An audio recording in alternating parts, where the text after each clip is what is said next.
Hello everyone, the CEO Mastery Show.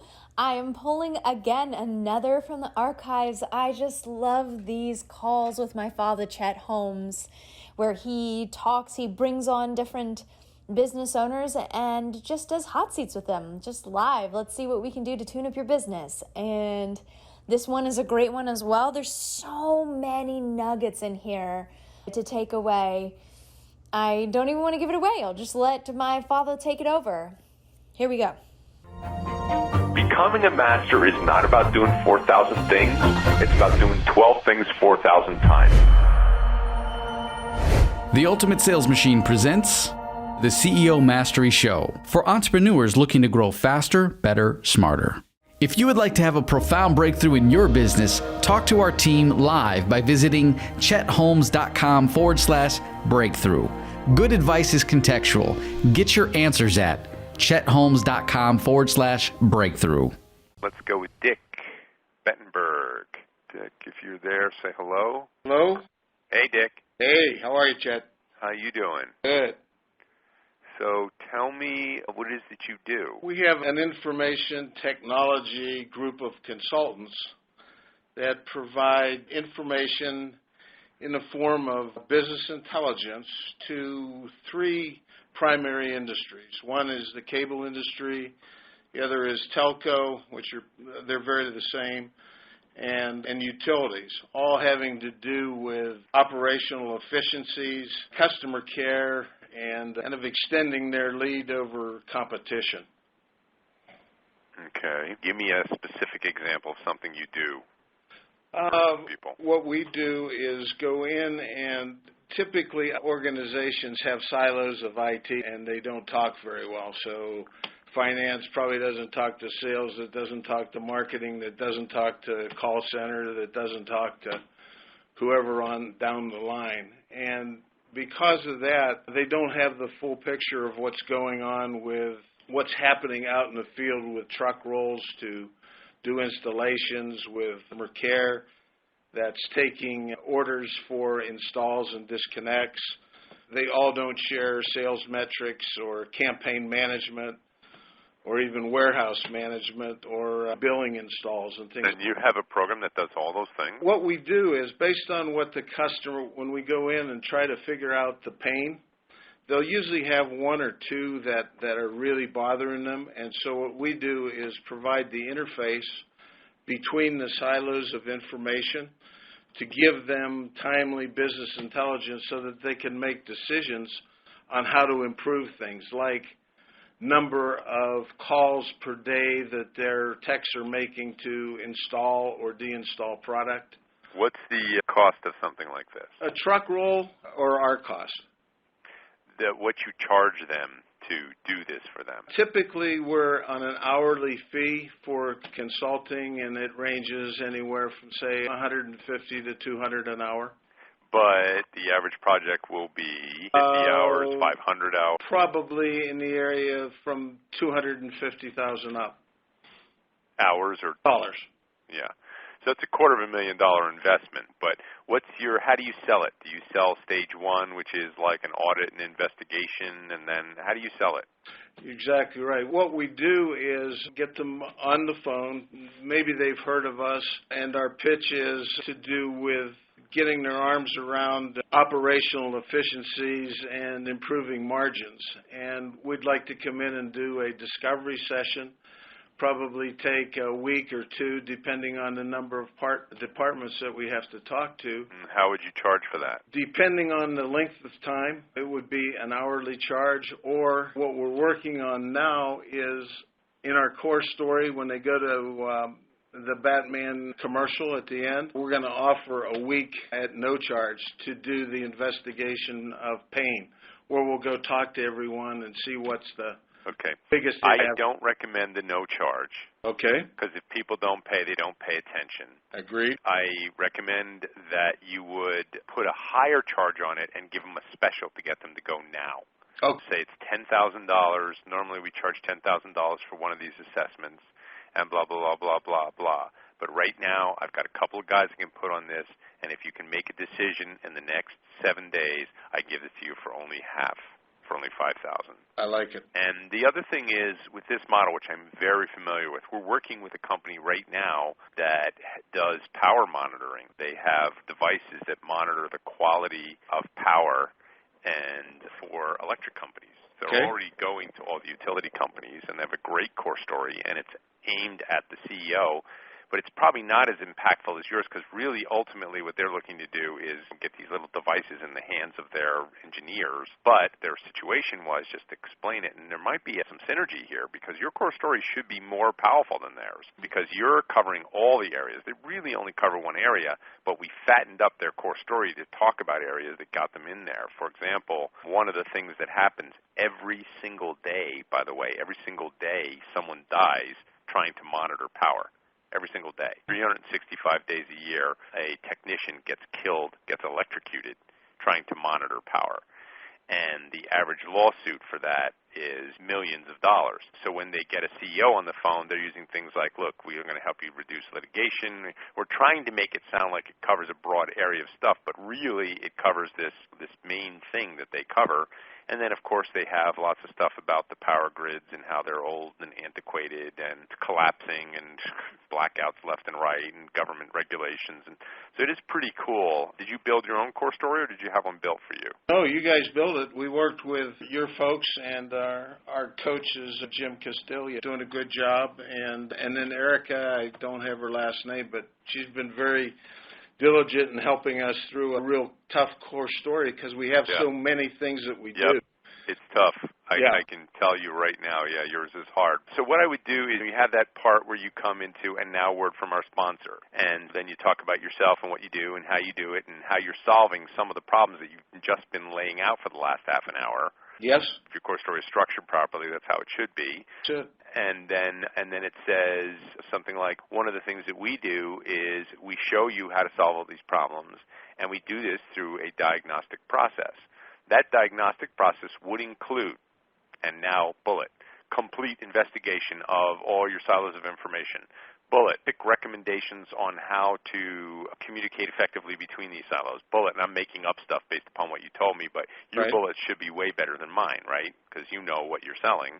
But it should sound tasty, delicious, like irresistible. You know what I'm saying? If I'm a high-level executive at one of these telcos and you're showing me this and you put me in enough pain, my brain's already wanting to buy. I'm already wanting to make a decision. I already want to buy something. Please put something in front of me. If your core story is good, it makes the prospect want to buy something, because you've put them in enough pain that they're going, okay, I want to make a decision here. Just put something in front of me so I can make a decision. And then at the end you say, and then here's how we proceed with that audit. Normally we charge a flat fee of $10,000 to conduct these audits. But right now we have a special going on that if you can make a decision in the next 7 days, you can get that for only $49.95. Okay, good. And then the other thing it does for you is it gives you a self-funding growth strategy, because I would imagine that the same guy who sells it is not going to do the diagnostic work. Correct. We turn it over to a project manager with experience in that particular industry. So you might as well fund the activity out of the sales process. So what you do is you take and you say to the sales guy, so you get yourself a bunch of Chet Juniors. This is how you can ramp yourself up. If that core story is good, what you want to have is you want to have 3, 4, 5, 6 salespeople with that core story delivering it to every person, every chance they get, every chance they can, and then they get $2,000 of the $5,000. The other $3,000 goes to you for cost and operations and expenses and the actual audit itself, which is expensive, I'm sure. And then I don't know how much of the back-end sale you pay reps. That's up to you. But it's a quick kill as compared to waiting for you to close some $250,000 deal. Then you have to – so in other words, if I'm a sales guy and I go to work for you and I'm Chet Jr., I'm 22 years old, but you've got a Barracuda killer core story, and I can go out and present that thing, and I can present 4 or 5 of those a week, which is not, that even that much. Some sales organizations require them, and I think Jim told me you have some pretty heavy sales background yourself. Some organizations require you to make at least 10 face-to-face meetings a week. 2 a day, yeah. Yeah, so you say if you just do 5, you should close 1 out of 5, and that's $2,000 a week. That's $8,000 a month. That doesn't even count your back end when we close the $250,000 deals. That just counts your front end, but it's a damn good front end, and it's instant. boom, every time you make a sales call where the guy says yes, you get $2,000. And it builds on itself too. Once you do one and you see how easy it is, you're going to want to go do another one real quick. Yeah, so I would definitely charge if you can justify the value of it. And so I would have what you get, and then I would have, and maybe that's 2 panels of 4 or 5 bullets that explains your process, and it sounds all benefit oriented. And then the last part is the results of this will be.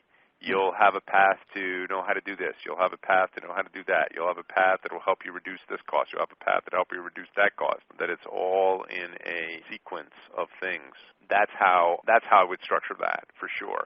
So let's talk about the core story. Read me your areas covered, or aren't you that far along? No, I'm pretty far along. I just need to get right to the core story. Give me just a second. The areas covered, just for everybody else listening, that should be a all sizzle, no steak. So when that last one where I read it and it said, what's the one additive you can put in your soil that will do this and do that? That's selling. That's not an areas covered. You do not put, selling makes me crazy when I see an areas covered that starts to sell the product before we even, or that even explains a specific trend, because the areas covered should be all sizzle, no steak. It should be sound really good, and I want to know the information in there, but it's not telling me, like if it says the 5 most dangerous trends and then it starts listing. Trend number 1. Now, my brain, if I'm a sharp guy and I'm busy and you're going to tell me how bad the economy is and your number 1 trend is how the economy is bad, I'm going to go, you know what, you can skip that part because I already know that. So you want to have areas covered that is mysterious but sounds really tantalizing. Okay, I got the page out, and since all 3 of these industries that we're in right now are monopolies, we have our first point is the monopoly money is running out, and meaning that competition is chomping at their heels, and also customer care is causing them to lose business. That's the meaning of it. It's not on the slide. Second point is many executives are literally disconnected. And we get into that more with the information that we provide from, as I explained, connecting the silos and providing the business. Okay, but in your areas covered, it should spell that out just a little bit more. Many executives are disconnected, or how executives have no idea about the information that helps them make better decisions, or how executives are missing key data that enables them to make effective decisions about running and effectively managing the business and reducing costs. So it's mysterious and it sounds good, and if I'm an executive and it says how key executives are not getting the data they need to effectively manage the business, I'd be like, okay, I'm interested in that. Show me that. Okay, read the next bullet. The next one is exposing the 5 biggest failure points of profitability. Okay, that sounds great. That's perfect. That's a perfect bullet. Because it's vague, it's mysterious, and yet I want to know the answer. Okay, next. 4 is now is the time for a wake-up call. Okay. That's not as good. No. That last one is perfect. Okay. So maybe 4 should be something. Is there a 5th, or is that it? There is a 5th, and it's the 5 steps to success. Okay, those are vague. I think 4 could be better. I think it should be something like what all this data means to you, or how you can use this information to be more effective as an executive. Okay. Something like that. And then 5 says 5 easy steps you can take that'll change everything. Okay. But it does sound good, and it does sound like they're going in the right way. The thing is, again, that what I like to have people do is force you to think about, have you seen the little 3-fold brochures that have been designed from the core story? Have you seen any of those? I don't remember seeing them if I did. Okay. Ask Jim, and any of you listening, ask your coach if you want to see the one we built for Mercedes. It's fantastic. Then there's one we built for a fitness chain of fitness stores. So these are where we've taken the Mercedes core story is 187 panels. Okay. Obviously, no one is ever going to sit to a 187-panel core story, and in their case, it's a training tool. They use it to train new sales reps. But then the sales rep carries in their inside jacket pocket a little, I think theirs is actually a 4-fold. But you know how if you take an 8.5 by 11 piece of paper and you fold, and you turn it sideways and you fold one end, the other end on top of it, and you have it's a little three-fold, and that actually gives you 6 panels where you can put information. Okay. So I would say the great exercise is to force yourself of, how could I put this in a brochure? And the brochure wouldn't be called a brochure. It would be called a special report. That's why I want you to see one of these. And again, any of you listening, just have your coach ask the head coach, so I don't get 16 coaches asking me for this. But I will send these, and I'm pretty sure the head coach has these anyway. But I will send these 2 brochures. I might be able to find a third and a fourth one. But those 2 I know recently, I just used them for something else as an example, so I know I can lay my hands on them. But the Mercedes brochure and the fitness chain brochure, and we took massive core stories full of great information. And on the front cover, the Mercedes one says the 6 most important things everyone needs to know before they buy a car. It doesn't say the 6 things you need to know about Mercedes. It does not say that. And then when you read it, it starts talking about safety. And then, by the way, most people don't know this, but Mercedes invented safety. You think the Volvo is safe? They didn't invent anything. The Mercedes invented the seatbelt. They invented the crumple zones. They invented anti-locking brakes. They invented airbags. Almost every major safety advance was invented by Mercedes. Most people don't know that. The salespeople didn't even know that.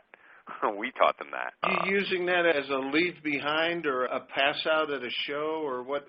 All the above. Okay. All the above. Or when someone's not going to sit through that core story, you've got a fantastic little handheld mini core story. But yours would be called a special report for telco companies.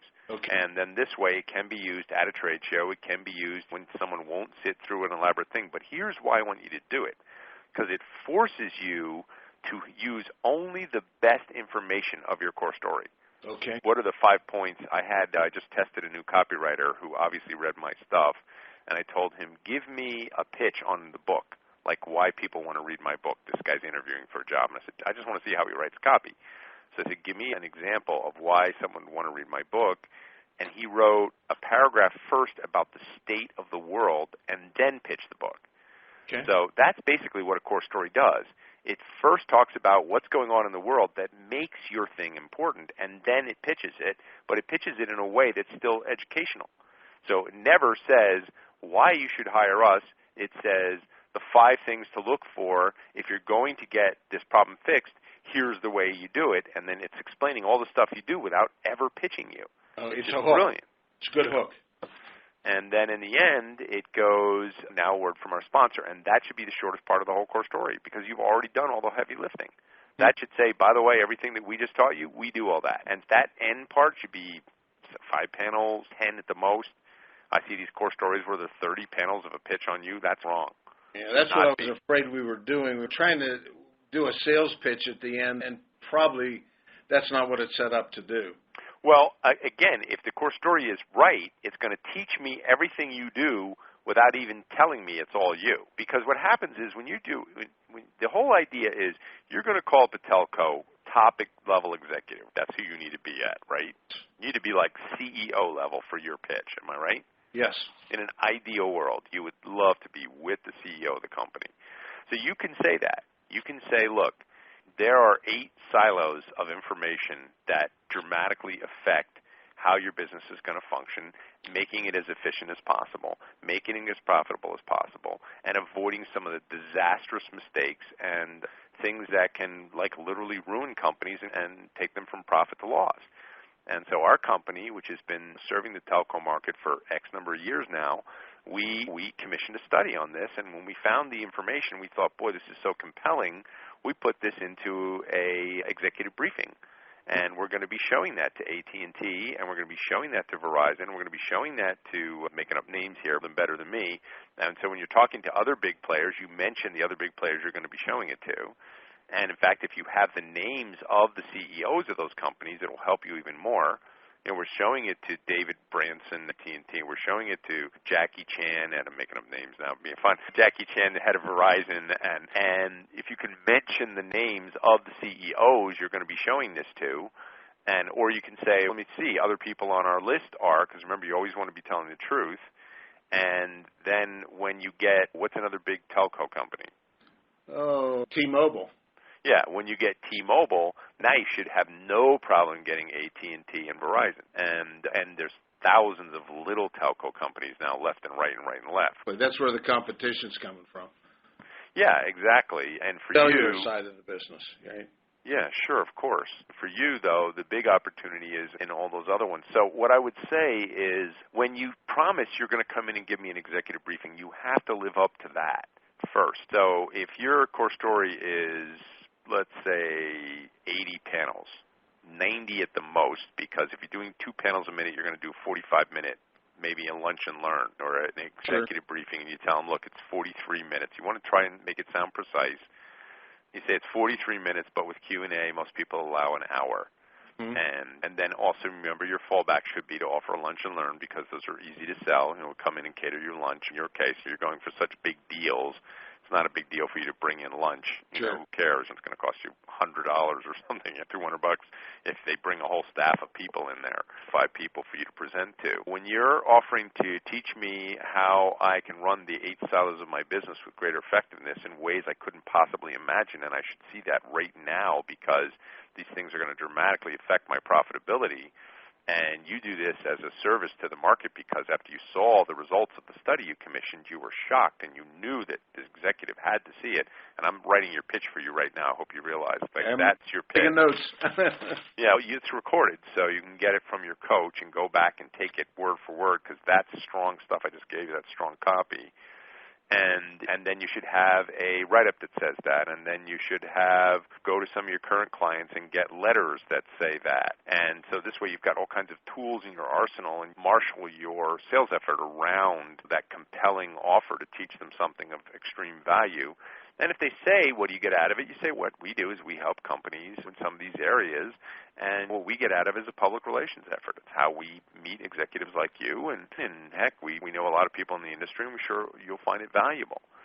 And then you go for the close, and then when you get in there, after a while, after showing them all these problems, then you say, so what are some solutions? And you go, there's 5 ways to do this. 1, you should have this data in an integrated fashion. 2, you should have systems that give you this data at the push of a button. 3, you should have, and I'm making up stuff, but you're right. But I can follow where you're going. But all this is teaching me what I can have and what I should have without plugging you directly at all because you promised me you're going to come in here and give an executive briefing. And then when you get to the part about word about our sponsor, you stop and you ask permission to show it.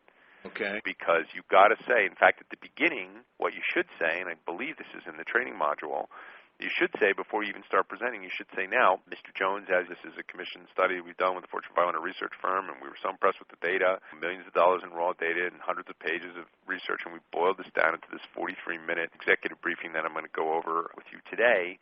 And 95% of this is educational. At the end, there's a little segment on us that just tells you a little bit about us because this is a PR effort for us. And if you don't want to see that section, I won't even show it to you. Does that seem fair? And the guy says, yeah, that seems fair. Now he's basically agreed to get a sales pitch at the end. Okay. And then when you get to the part where you say, sponsored by, and now word from our sponsor, you say, this is the little part about us. Would you be okay if I showed you this? And if you've done a righteous job, and by the way, in the history of my life of using the core story sales model, which I'm talking like 25 years now, I've never had an executive say, no, I don't want to see that. Okay. Ever. Because if you're giving me great information, and it should be so good I'm taking notes, and it can't be generic stuff that they've read in the newspaper. It can be a little bit of that. But as I tell the Empire folks who I instruct often, you got to give me stuff over time because that's where you get the wows. Like the first thing, like this one in the dirt, the first thing they have there is, quote, 3 pages of quotes from people about how important farming is. 1 is good enough. And 2 of them are from 100 years, 200 years ago. And the first thing you want to show in your core story is something that makes them say, wow. Yep. Say, as I'm sure there's 200 million people of eligible age to have cell phones in America, and yet there are 265 million cell phones in operation right now, which means many people even have 2 phones. Now, where was that in 1970? Obviously, there weren't any cell phones. And then the next panel shows, like, bang, the growth. And some trends, like things they're not looking at. They know there's 265 people now, but they haven't looked at the percentage of growth, the rate of growth. But you want it literally where that guy goes, wow, that's interesting. He might not say, wow, my God, you're blowing me away, but you at least want him going, oh, that's interesting.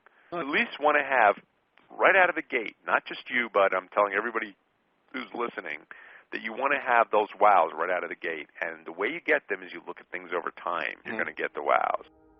Another great clip from my father, Chet Holmes. Oh my goodness, I could listen to those all day.